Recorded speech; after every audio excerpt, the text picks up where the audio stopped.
Welcome to another very exciting episode of the Moving Spotlight podcast. I'm excited to be here. It's a Monday, and I got my main man here. He's up in the Corbin Bay Coil. Area. Yes, Corbin Yay. Coyle, up in the Bay. He's a traveling vagabond. Yeah, How's I'm the all Bay the way over treating here. you? It's Yeah, nice. It's good. It's good over here. It's beautiful. It's also freezing, so I have like three jackets on right now.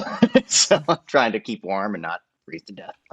yeah, yeah. Well, I talked to my mother, and it snowed in Wisconsin, and it's in April. Mhm. It's April now, so that's Yeah. is it snowing up there yet, Corbin? Because that's when you It's a know brisk things are happening. 60 degrees, so I can't really handle it.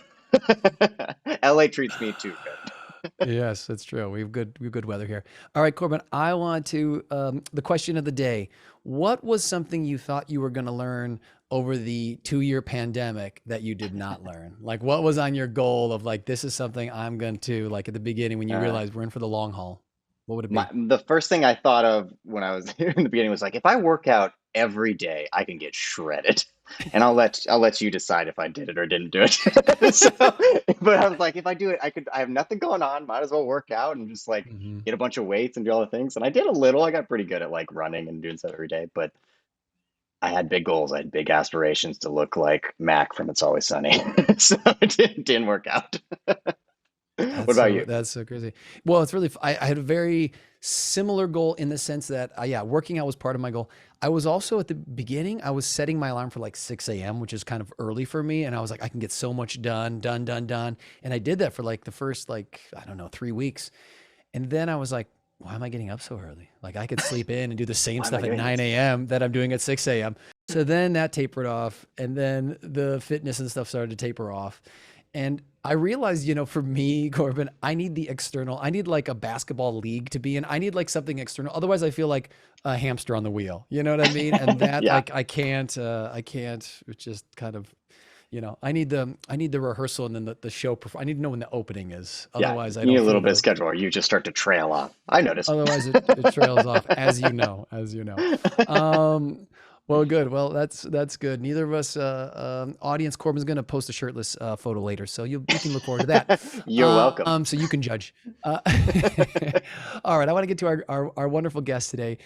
We have the multi-talented storyteller who is an actress, director, writer, and mother, Elise Robertson. Hello, Elise. Welcome to the show. Hey, welcome. Hi, everyone. Hi, hi. Was there anything Hello. in your brain when you were hearing that question that popped in your brain? Oh my gosh. Yeah, I was thinking I was going to get really good at time management and I was just going to get organized. I was thinking that like with all this time I can finally like sort through all my paperwork and I can finally really clean up my laptop and get it foldered and filed and Yeah. none of that. I'm worse than ever. I feel like pandemic made me more scattered if that's even possible.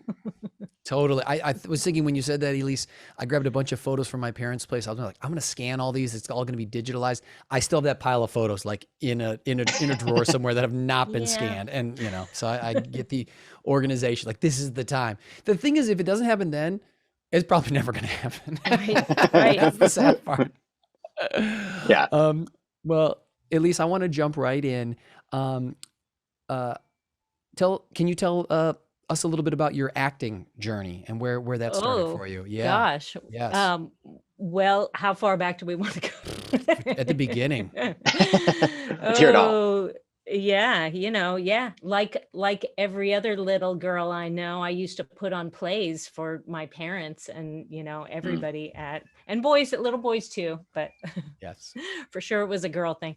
Um, but yeah, I mean, I did plays in high school and stuff, and then I went to Northwestern for college, which I know John, Yes. because you went there too. Yes.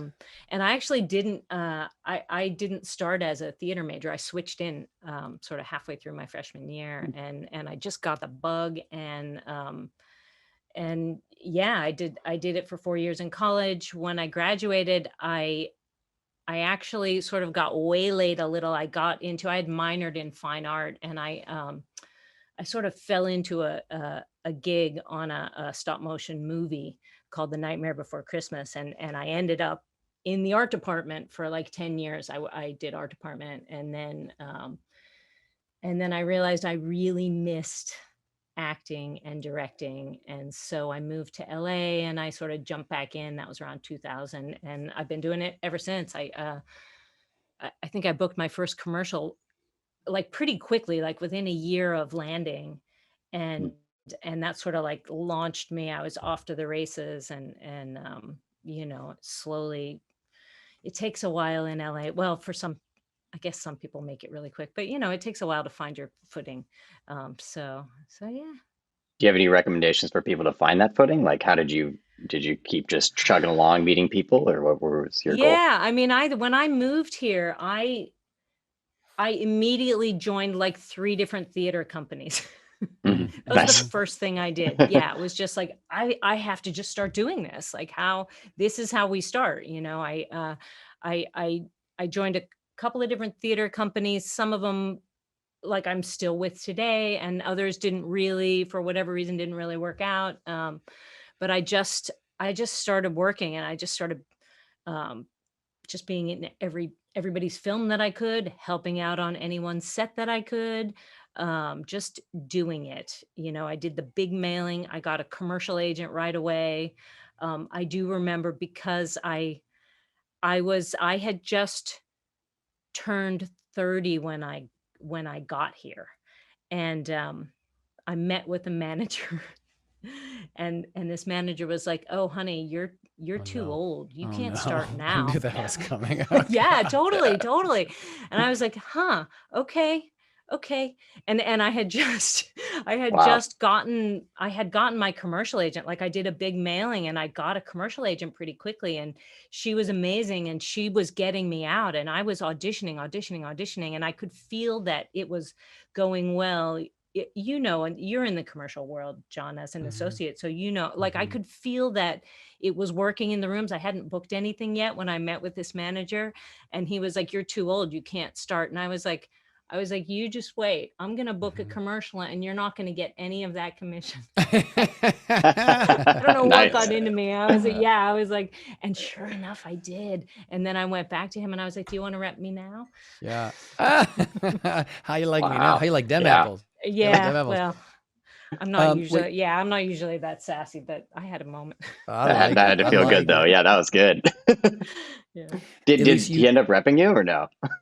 I did for a little while. Yeah. For a Yeah. little We bit? were Nice. together for a little while, and it was actually really good. And you know what? He was very gracious Good. Yeah, that's good. about that. And because it is really hard, like it's much easier, or time was, things have changed now, but it was much easier to find commercial rep and really hard to find theatrical rep. And so he did take me in, and he did, you know, I got my first maybe 3, 4, 5 theatrical gigs with that manager, and he was mhm, great. And then I moved on, as many actors do, and you sort of bounce and find the people that fit where you are at your stage of the journey. So Mhm. Elise, I did have a question. You talked about joining theater companies in LA, and I feel like a lot of times, especially for maybe younger people or people that are about to graduate from school, they see like LA being like TV and film or commercials, and then New York being theater and other things. Do you have an opinion on that or thoughts on that? uh, I have thoughts. Yeah. Let's see. Well, here's the thing. Like, if you want to work, if you want to be an actor, you have to practice acting. Hmm. And in order to practice acting, you have to either be on the stage, you have to be in people's films, or you have to be like booking paying gigs. And if you're not at the place where you can be booking paying gigs, um, then I think theater is a way to do it. It is true that there are way more paid acting theater gigs in New York, I think, Hmm. than there are in LA. A lot of LA theater scene, and not all, there's some great, really innovative, creative theater happening here. But there is a lot of theater here that is, practice, Mhm. practice for actors. So there is, you sort of need to be careful, I guess.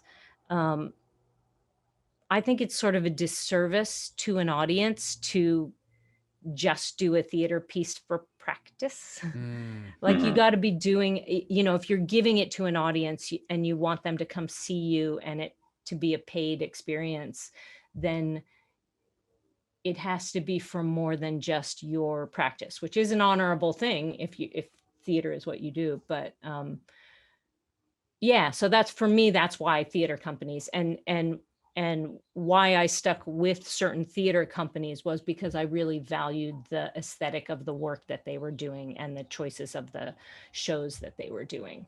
Yeah, And so it there was a doesn't so it way. doesn't so it doesn't feel like a vanity piece or a showcase for, yeah, I Right. see what you're saying. Yeah. Yeah, it's more the Yeah. totality of the piece. Right. Yeah. Yeah. So it's both. So you are practicing your craft, but you're also giving something to the audience that is really worthwhile for them, if Yeah. that makes sense. Yeah. Yeah, no, I think that's great. And I think there is a lot of lovely theater in LA and obviously in New York too. I think what happens sometimes in LA is people get like burned by theater and then they kind of like write it off. So they Well, they go to a yeah. show that's 4 hours long and they're like, I can't do that again. So they have that one that's a rough one and then it kind of burns that Well, bridge, and this is, yeah, and that's sort right? of what I'm saying about the vanity pieces Mm-hmm. too, is Mm-hmm. I think if you do that, you sort of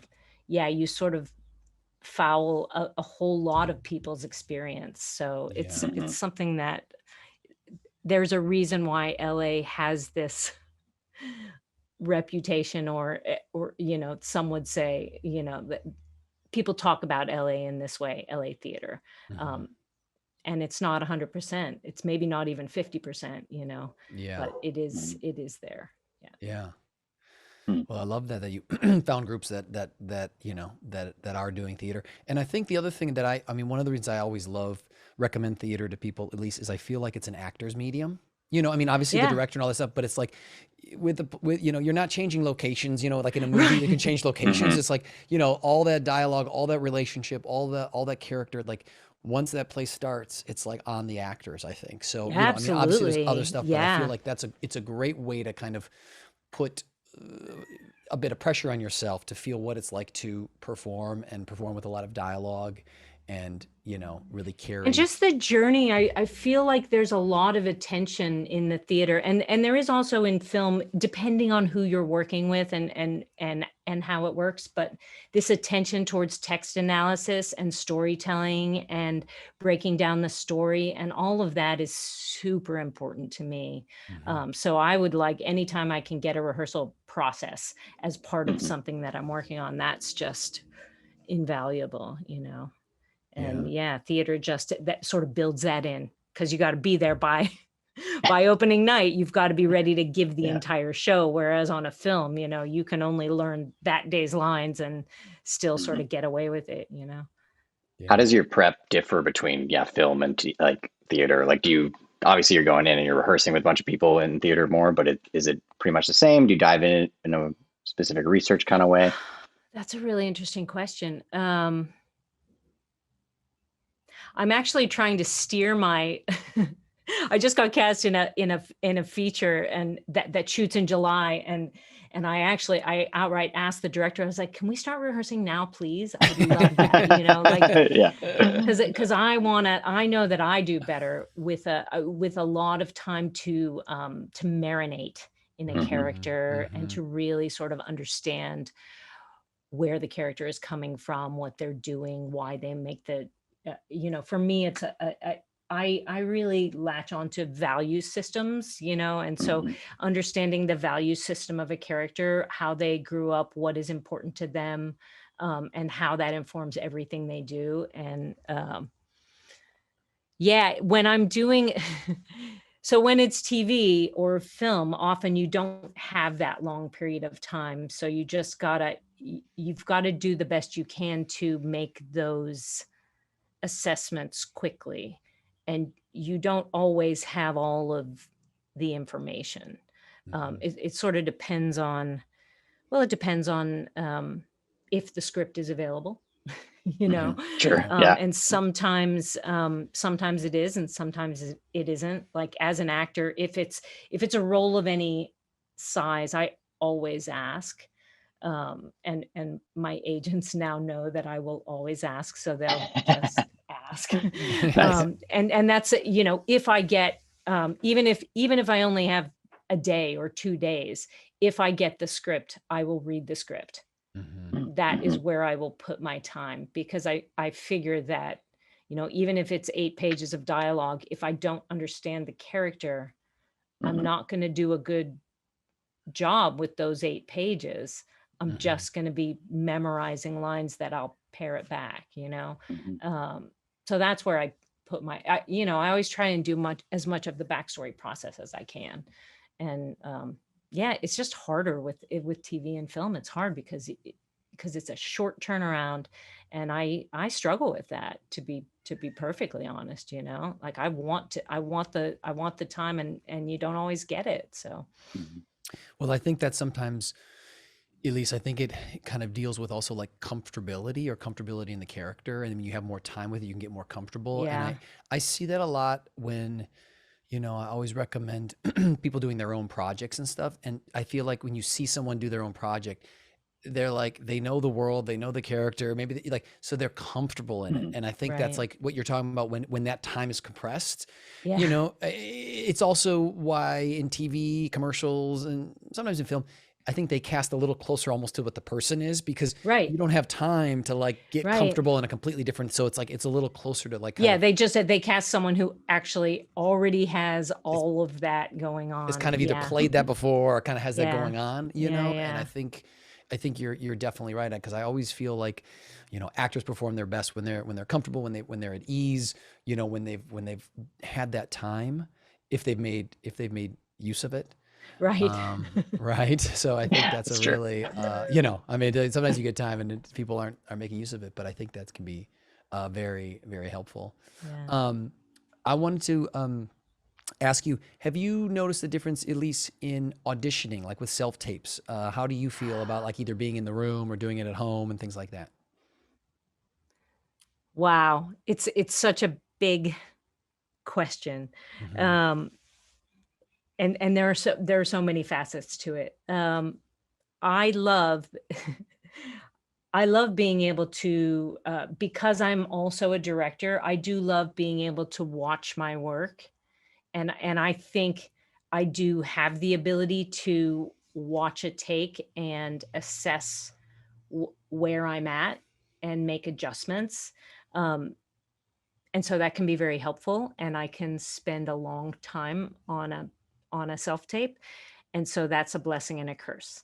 Hmm. Mhm. Um, I think that it can be a rabbit hole too, and where you just drive yourself crazy. And also there is a danger with self tapes that because you're in your own space, you feel like you can take all the time in the world, and then you don't spend enough time getting really clear on your choices or your discoveries, maybe is a better word, um, before you start recording. And Hmm. then it can, yeah, so it can just not crystallize in the same way. So those are some of yeah, so those are that's the good and the bad side of that same coin. Hmm. Um, I really miss being in the room. I do my best work, I think, when I'm in interaction with another human being, and when I really, that listening, and we're listening to each other now on Zoom, but it's just not quite the same as when you're standing, 3 feet away from someone and you're really in the room with them. I was on set yesterday, and I was just like, "Oh my god, I miss this so much," and Mhm. it's, every few months you get to do it. I Yeah. wish it was like every day, but Yeah. that I feel like for me, that interaction is always brings something new. And so with self-taping, it's not always possible to have someone in the room. And for me, just like often I have my kids read with me, because that's, because they're here, Yeah. and they're 15 and 16, and they're good little actors, but they don't care, like they're not Yeah. invested in my work. Yeah. And they're perfectly good readers, but it's not like I'm having this experience. So that I find hard. Mhm. And also, like, honestly, the social piece of going into casting offices, I miss a lot. Mhm. You get to know casting associates, casting directors. They give you feedback. I really miss getting feedback. I feel like I'm the kind of actor who really responds well to an adjustment and the Mhm. opportunity to play with that adjustment. And so, obviously I can make those adjustments on a self tape, but that's me giving myself that direction. So yeah, I think I'm struggling a little bit with it recently. At first I was Mhm. kind of loving it, and lately I find myself a little bit trapped in my room. Mhm. Yeah. There's something that you kind of touched on a little bit in the same world for the past couple questions is like how you, it seems like you do a good job of just kind of asking questions or being able to be in the room or kind of human to human contact and like understanding what they are asking for or wanting. So I'm wondering what that mindset is that you kind of go into it. Is it because you have a directing and writing background that you're able to feel comfortable asking questions? Because I know a lot of actors will either ask really, to be frank, dumb questions, or they'll ask questions, not ask questions, and they kind of get stuck in this in between zone. Wondering how Oh, you like found in the that room, you mean? Like asking questions in the room? in the room or emailing, like you mentioned earlier, like just finding ways to be like, I need this, and so like, or finding I ways in don't, the room yeah, as well. I'm actually not very good at, I don't normally ask a lot of questions, but when, if I normally like, or normally back when we would go into casting offices, what I was sort of used to was you do a take, and Mm, then there would be a little bit of, there would be maybe a round of feedback. And and sometimes, yeah, they would say, do you have any questions? I would never have usually a no. question just for a question's sake. Mm, But if there was something in my prep that was actually, that I felt really important to the character and to the story, that I would ask, Yeah. mhm. you At least know. my like kind of can change, but kind of my rule with questions for my students and stuff is ask a question if you want to clarify story, right? Like, Yeah, did I take this person hostage? Blah blah.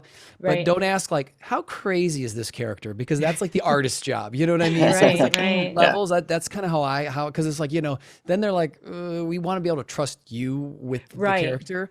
But if it's like, oh, I'm confused in the script or in the scene, and then I think to me that's a good way to kind of I think to Yeah, parse it yeah, out. that's actually a really, yeah, that's pretty much the kinds of questions that I would ask is, yeah, clarifying storytelling. Mhm. Um, and then if I do a take and you know, there are questions, then we can talk. I'm Yeah. always a little wary of the dial thing where, it's like, can you turn it up a little? Can you turn it down a little? And it's like, Uh, that's a hard note to play. It Mhm. becomes then not coming from, then you're outside yourself trying to put a thing on yourself as opposed to Mhm. just being present in a situation. it's more external. I do know, at least though, what you're saying, and I think that is a talent that actors need to have, and I think it is a talent which is like they get the adjustment and they make some sort of adjustment because I Yeah. think there's nothing there's things that are worse, but there's nothing worse than if you give an adjustment and the person does the exact same thing. You're like, we just Right. saw that, like Right. nothing's changed. And so Right. with what you're saying, I think there is a moldability that like actors should have in their toolkit. So when exactly the director, whether it's not as specific as the dial or something else, Right. at least Yeah. you can translate it for yourself and Yeah, say, and I think okay, I think there's actually there's a whole translation things, and sometimes, and I mean, you know John, you're a director too. Like, I've been on the other side, and sometimes you don't know the question to ask or the thing to say that yeah, you want to change, and the best you can come up with is like the dial, or Yeah. and yeah, you're Mhm. searching, and so we're all just in the mud together trying to like mold something, yeah, so there's translation that needs to happen where you go back and you're like, okay, something wasn't working with that. I'm not going to think dial. I'm going to think like, what shift can I make in my actors' values, or the need, what they need, that will then serve that end of like making it more important to me where the dial goes up, Mhm. not because I turned the dial up, but because I needed something more, or, if that makes Yeah, sense. I think with that, Elise, I was just talking to an actress in this play I'm doing, and she was saying she hates, like, if she's in a class and the teacher's like, "Well, how'd that feel?" She hates that, right? And I understand some people don't like that question, but what I was trying to explain as a teacher is sometimes it's to give the teacher some insight into what's going on with you, and that helps give it a direction. Like sometimes like, I think that, the teacher has, okay, this is where we're going, this is what I saw, but I think sometimes how did that feel, which I guess what I'm saying is it kind of has to do with a little bit what you're saying, which is like, well, adjusting the dial, that can be kind of out there, but when you get a chance to like talk with an actor or director or with each other, then you start to kind of pull on that thread.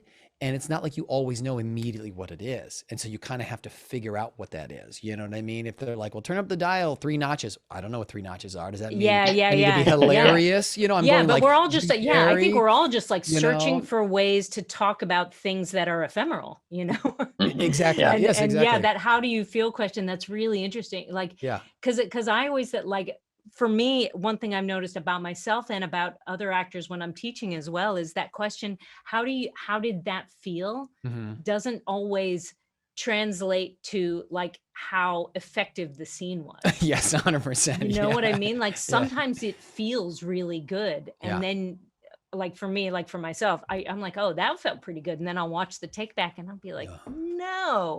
And then the one that like felt really awkward and Yeah. and I'm like, oh, that worked. Yeah. So that feel, yeah, it's a tricky thing. Well, and I'll ask Corbin that question. How did it feel? And he's always like, great. Everyone felt great. So it really doesn't help if you It's say perfect. great. It's just so perfect. I'm like, Corbin, not helping, not Well, But how helping. did it yeah, I look? feel like often if you're like really connected and you're in a thing, when you finish, you have no idea what's going on. And if Mm-hmm. people ask you how it went, Mm-hmm. I often like on my, what I think like in retrospect has been my best work. I'm like, I have no idea what just happened even. Mm-hmm. Did it Mm-hmm. work? Did it not work? I don't know. I was just in it. Yeah. So yeah, so it isn't always a useful barometer of successful acting. I'm curious too with self tapes or in person, like how do you handle rejection as well as like what do you do when you do get the job? What do you celebrate, which is more fun to talk about? Like what do you get ice cream? Do it? What do you do? Right. It's so hard and oh my gosh. I'm very grateful. I've noticed a significant difference in the tapes that I'm getting. Like I'm getting generally I'm more in the guest and recurring guest and series stuff, and which is amazing and I love it so much and it's juicy and the parts are really good. Um the the booking ratios on these roles are much the odds are much harder. and For and sure. so so very often there's no feedback at all, and that's really hard when you've like poured yourself into a thing and just like bared your soul and really gone there, and then you just like, at least if you do it in the room, Hmm. you get to see the associates or casting directors response. Hmm. um but when you send in a tape, there's nothing. So yeah, so I think self-care is really important for that Hmm. Mm-hmm. For stuff. sure.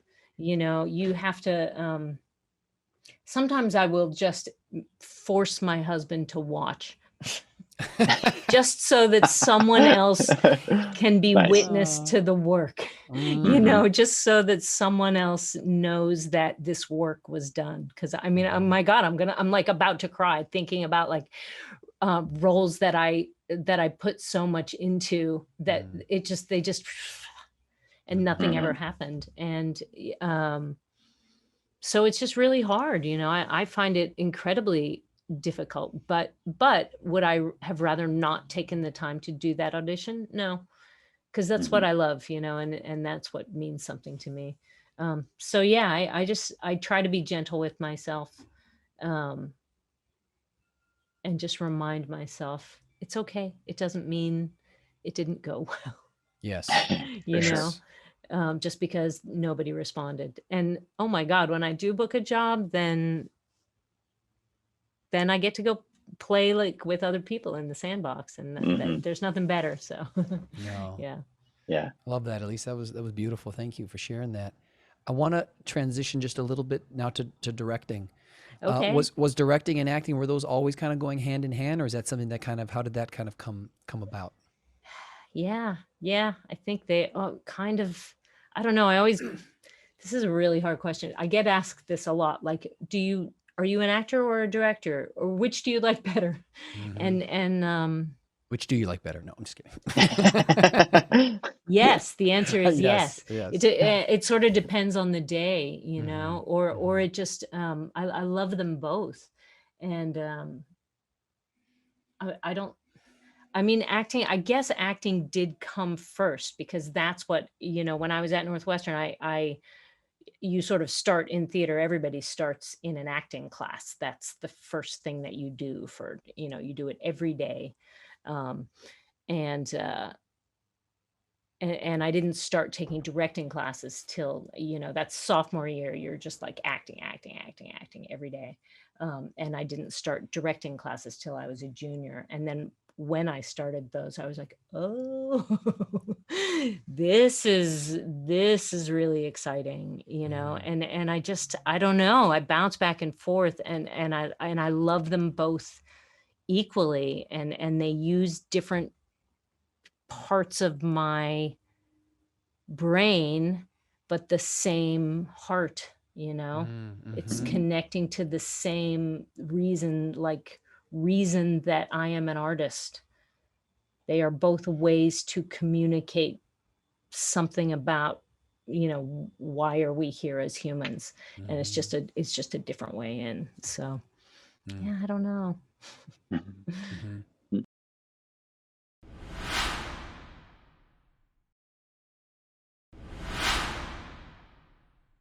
What about Has with dir- writing and stuff? Go ahead. Like, how does that world? Because I know you've written a lot of books and written a lot of screenplays. Like, do you just dive into Well, that I world? okay, so the project I did during pandemic, can I talk a little bit about Imagining Please. Rachel? Yeah. Sure. Yeah, so during pandemic, when we were sort of all trapped alone in our little spaces, and I had my family, so that it was actually pretty lovely, not terrible, but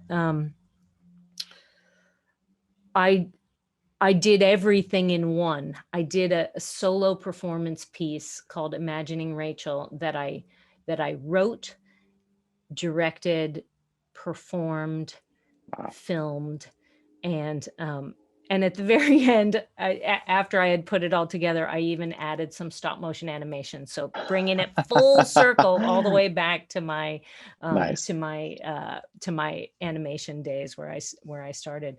Um, and that was really cool. It was like taking a stone and looking at it with every facet, Hmm. Mm-hmm. like the writing work, and then the performing, and then like editing it and putting it together. um but what was the original question was about my writing. Yeah, Yeah. yeah, Sorry. yeah. I Yeah. forgot. No worries. It's all, yeah, I feel like it's all the same, it's all storytelling. Mm-hmm. It Hmm. all gets back to storytelling. It's like, what are we trying to share? What truth are we trying to go after? And if you're playing a character, if you can get to what truth that character, like what's that fire that Hmm. fuels that character, that's their story, right? And if you're directing, then you're trying to seek out what someone else has written, um, and figure out like what was the essence of this piece, like how do I connect everything, um, when you're writing, I actually, for myself, the only way that I can think of myself as a writer is thinking of myself as just like directing stuff onto the paper. Because Yeah. I'm way too terrified of the blank page Mm, and and of creating things from scratch. Mhm. So yeah. I feel like as a writer, in if I am a writer, it's pulling, like Imagining Rachel is a it's sort of it's a solo piece that is about Rachel Carson. And so for that part, I did tons and tons of research Mm, about this woman, Rachel Carson, who was an environmentalist, who was, she grew up 12 miles from where I grew up in Pittsburgh. And Crazy. Yeah. that was what started my journey. I was yeah. like, oh my God, she grew up right down the road from where I grew up. But yet she did all of this amazing stuff. And I felt like, during pandemic, especially, I was like, what have I done? How did she do Yeah. this? And I'm just, here I am, Yeah. just sitting in my room by myself. And so that was how that journey started, was learning about her. And then and then I just started sort of cataloging. I think as many of us started to journal during pandemic, I just started cataloging my responses to the work of researching her and Mm, Mm. comparing my experience to her experience. And that's why it ended up being called Imagining Rachel, because it's sort of, instead of being a biography, it ends up being a conversation. So I mm. Mhm. play her and I play myself, and I tell stories about her life and I tell stories about my life, and sort of intertwine the two. um, I'm curious, Elise, when you're switching between these different hats, writing, directing, acting, how has like directing like changed or affected your acting or vice versa? Like when you're working with actors. when I'm acting, um, I'm very aware of the needs of the story. I think that is, that is, I feel like I feel a tremendous responsibility to be of service to the to whatever set I am on, to whatever Mm-hmm. story I am telling. Mm-hmm. So anytime and actually this is one of the, when I'm teaching acting, this is one of the things that I feel that I have to give to young actors or actors of any age, is how to be on a set, to not think about just your own performance, but think about how you fit into the world and what the world Mm-hmm. needs. And that can be anything from like what production needs, like how to hit your mark, so that Mhm. so that you're in focus when you land and say your line, to like knowing, understanding your importance in the story as a whole. Like if you're a co-star, if you have like 3 lines and you're playing a bank teller or something, you're probably not there for the scene to be about you. Mm-hmm. You're Yeah. Yes. there Yeah. to serve a story that another character is journeying on. Yeah. Mhm. And so you need to just show up in service of that story, Yep. not trying to make people look at you, just Mm-hmm. feeding what the whole story needs to be. So that's what I feel like, my directing hat has a lot to give to actors, to help them understand where they fit in the set, you know. Elise, Corbin knows I don't always do research, but I did for today, and I looked in my Gmail. I was in your class in 2009. Yeah. No one, take a look at that. This is great. I'm gonna put you right on the spot. Do you Oh my remember, God. do you remember what you assigned me? Cause I had 2 scenes I found. Do you have any idea? I want you to guess what you assigned me. I mean, why would you remember? It was a long ass time ago, but I just want to see what you think. What What would would you, I have assigned you? Well, yeah, a I young, think young John Rippin. I Yes. probably would have assigned Yes. you, just because of the way, You're totally, yes. you look. I probably gave you Sam Shepard. Did I give you Sam Shepard? Oh no, but I love Sam Shepard. I did Fool for Love. I love Sam Shepard. Okay, I won't put you. Oh. Burn This. I did Burn This. Oh and then I think with the and then I also did Three Sisters. So those are the two. Oh I found. I was yeah. burned as Who a did I Three give you, Sisters. So, Shannon? I think so. Yes. I think yes. Isn't that funny? So I was Oh laughing my because I went back and looked, God. and I was like, oh my, Oh because yeah. at McCadden Place Theater, if anyone knows that theater in Los Angeles, Yeah. Oh, that Oh, is cool. I the remember place. having You you know in that? class. Yeah, it I, was I love to teach Chekhov still. Oh, always. Chekhov has everything actors need Mm. because it's funny and it's so heartfelt and like it's so contemporary and yeah. How'd you do? How'd those scenes go? I Oh don't my even remember. gosh. I'm trying to think too. I think they went okay. I was telling Corbin, it's part of it's I also think it's part of the actor journey in my opinion where like if you move to LA or New York. Now, I went to Northwestern, but at least I don't think you know this. My major was German. So I wasn't a Oh, theater. I really? wasn't You no, weren't a theater I didn't do major? any Oh. theater. I didn't do any theater. What I got into my Oh. senior year was the choir because I loved singing. And Uh-huh. so then when I moved out to LA was when I started getting into class and kind of started from square Okay. one, right? But Right. I feel like what I mean is like kind of the actor's journey is this thing where, you know, maybe you start off, let's say, from zero and you don't know much. And then you're learning stuff and you're like, okay, I know a lot. And then you kind of realize, I really don't know that much still because you see people that are really good. And you're like, those people are really good.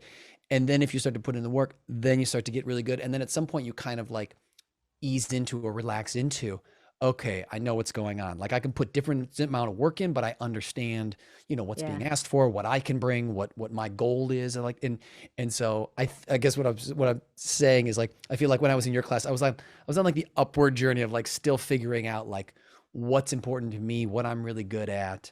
Still figuring out acting, Yeah. which is I exciting. feel like I'm still on that journey. Absolutely. Oh my Yeah. God. Like some Forever. days I'm like, I don't even know how does this even work? Yeah. Yeah. What was it? Yeah. I mean, come on, people. Right. Is it, It's right here. which book was it? It flashed. Oh, here's the oh yeah. seagull. Look at that. This one is the Stanislavski, the well-worn, this is like the cliff notes of Stanislavski. And look at all these dog-eared pages. Oh my God. Because like the actually an actor prepares is a little bit can be a little bit hard to read. But, yes. oh, here's another good one for directors. Oh yes. Mm-hmm. Do you guys know this book? Yes. I studied with Judith for a while. She's amazing.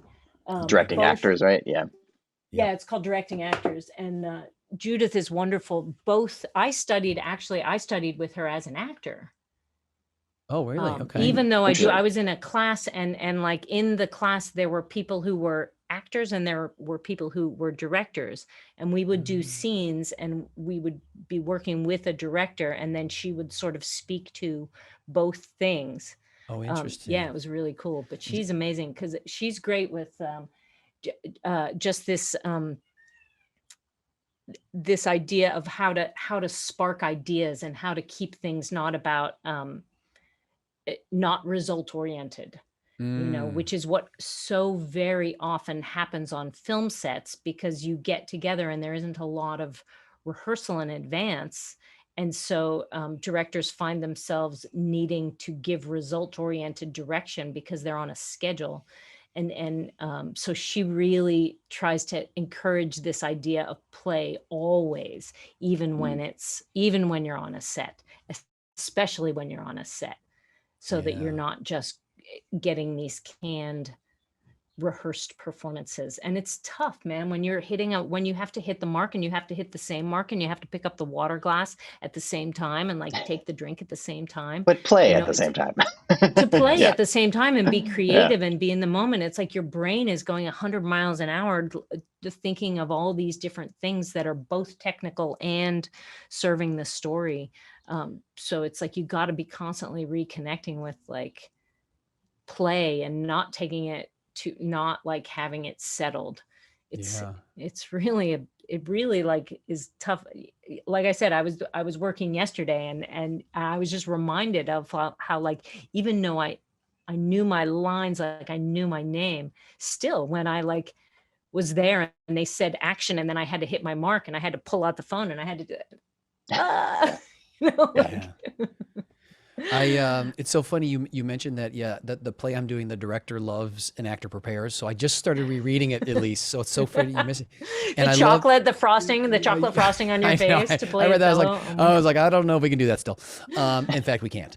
But I did read it. There was a quote that it's early on already that I really loved, which I wrote down, which was, "To arouse a desire to create is difficult. To kill that desire is extremely easy."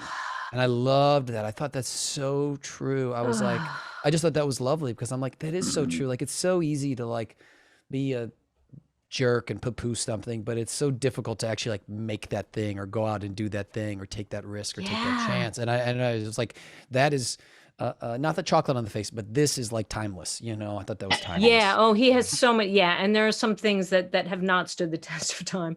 But like the general idea of what we're doing, how we're learning to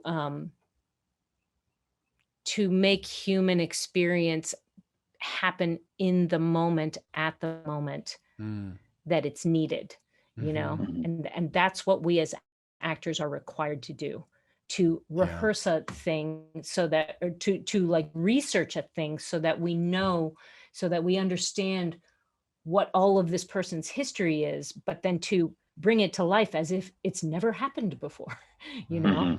Mhm. And it's so hard. And yeah, it's so easy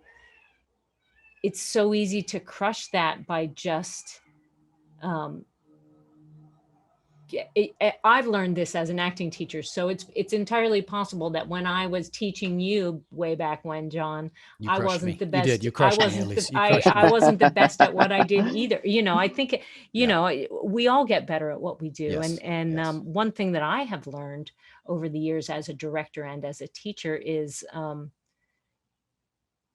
to back off Mm, and to just let the actor take their journey. mhm. Like you can't.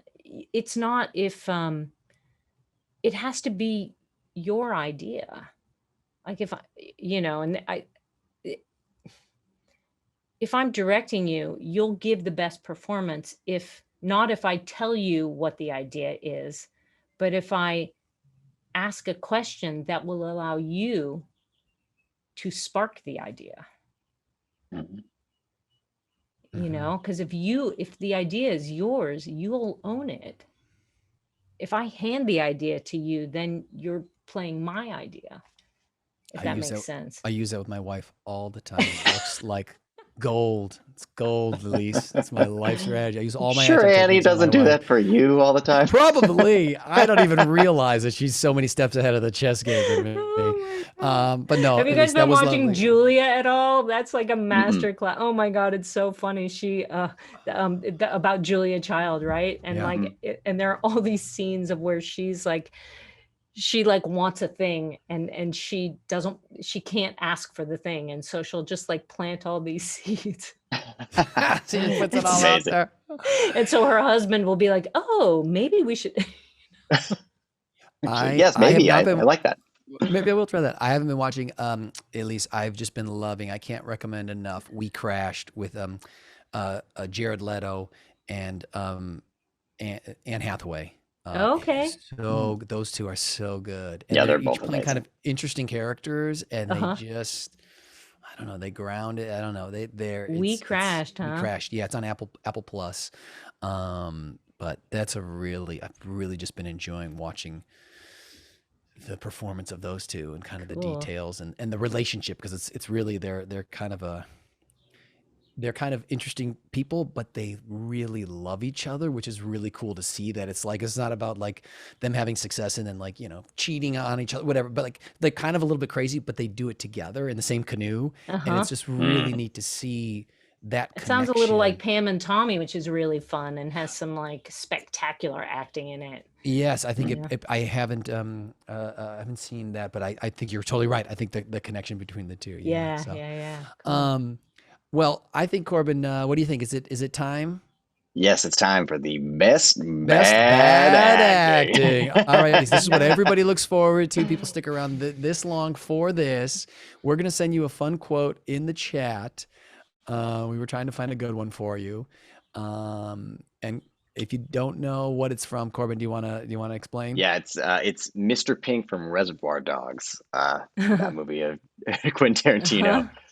This is a fun one. I'm excited to see what you do with it. So the idea with this is have fun with it. You don't have to do a recreation of whatever you think the Tarantino thing. You can give it an accent. You don't have to. You can do it. It's just have fun and go over the top with it. And we might give Okay. you a redirect, which you said you're really good at. So this is exciting. Oh no! Yeah, you did. You set the bar there. At least you Pressure's on. said it. I didn't say it. You said it. So take your time. It's just for fun. Yeah. Whenever you're ready. Look, I don't want to kill anybody, but if I got to get out that door and you're standing in my way, one way or the other, you're getting out of my way. I think Wow. Elise is too good, Corbin. It was actually like good Yeah, acting. too good. Yeah. I was I like, was like enjoying it. I was like, oh, this is good. This I is stopped good. breathing. Okay, Elise. Okay, we gotta make your acting worse. All right, Corbin. Okay. Do you have a redirect? Do you have oh, something wow, you fun? gotta throw it to me after that sentence? You gotta make it worse. Corbin, go. Corbin, go. What do you got? I want to see. This is weird, but like a classic terrible director that they portray in every movie. So like the backwards cap, the leaning back, just doesn't Oh. care about the world. I want to see that with this guy Or gal. or gal. I don't want to kill anybody, but if I got to get out that door and you're standing in my way, one way or the other, you're getting out of my way. That was good. All right, I got a final one. This is good. That was great, Elise. Yeah. You get to do it as one of Chekhov's characters. So you could do Oh! Russian accent if you Ooh, want. fun. This is right in your wheelhouse. Have fun with however you want. Let's. Oh yeah. Oh, she's already there. I don't want to kill anybody. But if I got to get out that door and you're standing in my way, one way or the other, you're getting out of my way. Wow. Was that Chekhov? I don't know. This is like the best. This is the best acting we've had, Corbin. I think. Yeah, the I gotta- redirections were so good. I mean, Oh, wow. we my have to- God. We have to go back. I haven't done a Zoom. There you go. A little hand clap on Zoom if you're watching on YouTube. At least that wasn't really bad. It was actually good. So Oh, shoot. I don't know. I'm Dang, like, I didn't follow that. I didn't. No, I you didn't, did. Like, You follow did the great. memo. You just we couldn't box you in. You just broke the box. Oh, I thought that was golly. lovely. Well, Elise, I want to say thank you, and Corbin does too. Mhm. Thank you so much for your time. It was wonderful. And if we get this out in time, or even if we don't, I know the show. Where can people find the show you're So talking yeah, about? so my solo show is Imagining Rachel. It is if you go to my website, eliserobertson.com, you Yep. can find all the ticket info. You can get the ticket info at unmutedparticipants.com, which Great. was named after the Zoom experience where we rehearsed. So the solo storytelling collective is unmutedparticipants.com. And I got to give one more little plug. Sure. So that's Imagining Rachel, which is Wednesday night is the premiere on Zoom, and it'll Yep. be a really fun interactive chat and talk back. Yep. But it's also available on demand, definitely for the rest of the month and probably after. But I'm also super excited about my upcoming Amazon series. I'm in a series called The Power. Okay. The first 2 episodes directed by Reed Morano, she is like a superstar. I adore her as a director, and her work is amazing. So I am super excited about that. I don't know when it will premiere, Okay. but hopefully soon. So that I have a nice, juicy, recurring role Great. on. It's called Cool. The Power. The The Power. Power, yeah, Cool. Amazon. Great. Awesome. Well, we Yeah. will keep an eye out for that. And yeah, we'll Cool. definitely congrats on creating the show and everything. That's so Thank you. that's Thank so you so much. wonderful. It's so good to talk with you guys. It's been really, really fun. Well, this has Yeah, been thank you. wonderful. Thank you so much for all your knowledge and experience and wisdom. We really, really appreciate it. Thanks, Elise. All right. Thank you. Bye.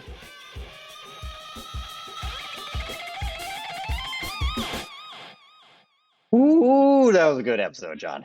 That was a fun one. Elise is Yes. so good at acting. The best about acting was She's a good maybe the actress. best She's a one. sweetheart. She's great. So good. She's wonderful. If you want to check out more of her acting, we want to let everybody know to Yeah. please check out Unmuted Participants, Imagining Rachel. She's doing a one woman act. It's so good. Please check it out. It's all of May. And we'd love to see you there. Thank you for listening to the Movie Spotlight Podcast.